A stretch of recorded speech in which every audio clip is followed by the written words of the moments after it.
அனைவருக்கும் வணக்கம். மருத்துவ குறிப்புகள் சிலவற்றை சொல்கிறேன், கேட்டு பயனடைங்க. கொடுப்பை இலைன்னு ஒன்று இருக்குது. அந்த இலையை உலர்த்தி பொடியாக்கி தேனில் கலந்து 48 நாட்கள் சாப்பிட்ணுன்னா பெண்களுக்கு வெள்ளைப்படுதல் நின்றுவிடும். அதே போல் மூல நோய் குணமாகும். அதே போல் வெண்பூசணி, வெள்ளை பூசணிக்காய் 100 ml எடுத்துக்கங்க.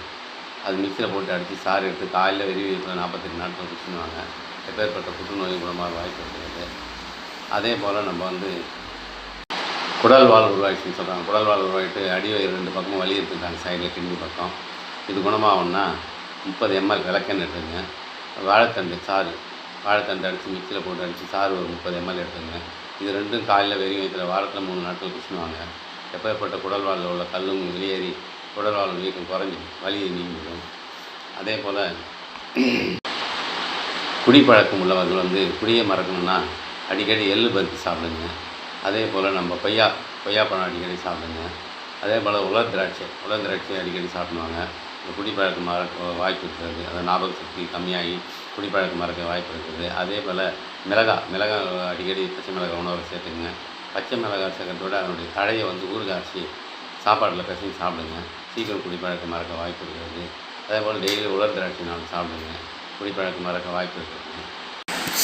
அதே போல் பெண்கள் சுகப்பிரசவம் ஆக சில டிப்ஸுகள் சொல்கிறேன், கேளுங்க. சுண்டைக்காயினுடைய இலைகளை அரைத்து அடி வயிற்றிலும் ஓணியிலும் தடவி வந்தீங்கன்னா சுகப்பிரசவம் உண்டாகும்.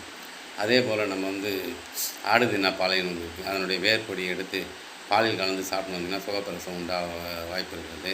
அதே போல் சுகப்பிரசவம் வலி எடுத்தும் சுகப்பிரசவம் ஆகவில்லை என்றால் நாயுறு இலையை அரைத்து அடி வயிற்றில் தடவி வந்தீங்கன்னாலும் சுகப்பிரசவம் உண்டாக வாய்ப்பு இருக்கிறது. அதே போல் சுகப்பிரசவம் ஆக 2 வாரத்துக்கு முன்னாடியே துளசி இலை சாறு காலை மாலை 2 வேளையும் வெறும் வயிற்றில் குடிச்சுட்டு வந்தீங்கன்னா சுகப்பிரசவம் உண்டாக வாய்ப்பு இருக்கிறது. கருத்தரித்து 5வது மாதத்துலேருந்து நீங்கள் தனியா டீ போட்டு குடிச்சுட்டு வந்தீங்கன்னாலும் சுகப்பிரசவம் வாய்ப்பு இருக்கிறது.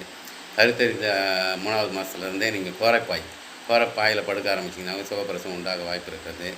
அடிக்கடி நம்ம பீன்ஸு உணவில் சேர்த்துன்னு வந்தீங்கன்னா சுகப்பிரசவம் உண்டாக வாய்ப்பு இருக்கிறது.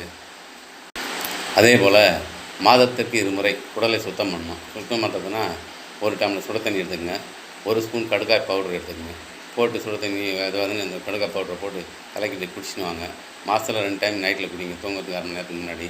வயிறு க்ளீனாகி சுத்தமாகி மலச்சிக்கல் இல்லாமல் பிரச்சனை இல்லாமல் நன்றாக இருக்கும். அதே போல் அல்சர் உள்ளவர்கள் நம்ம சாப்பிட்ட பிறகு டெய்லி 1 ஸ்பூன் சோம்பு சாப்பிடணும். ஒரு 15 நாளுக்கு என்ன சாப்பிடுவாங்க 3 வேளையும். அல்சர் குணமாகிடும். நம்ம சேனலை சப்ஸ்கிரைப் பண்ணுங்கள், லைக் பண்ணுங்கள். இன்னும் சில மருத்துவ குறிப்புகளோடு உங்களை சந்திக்கிறேன். நன்றி, வணக்கம்.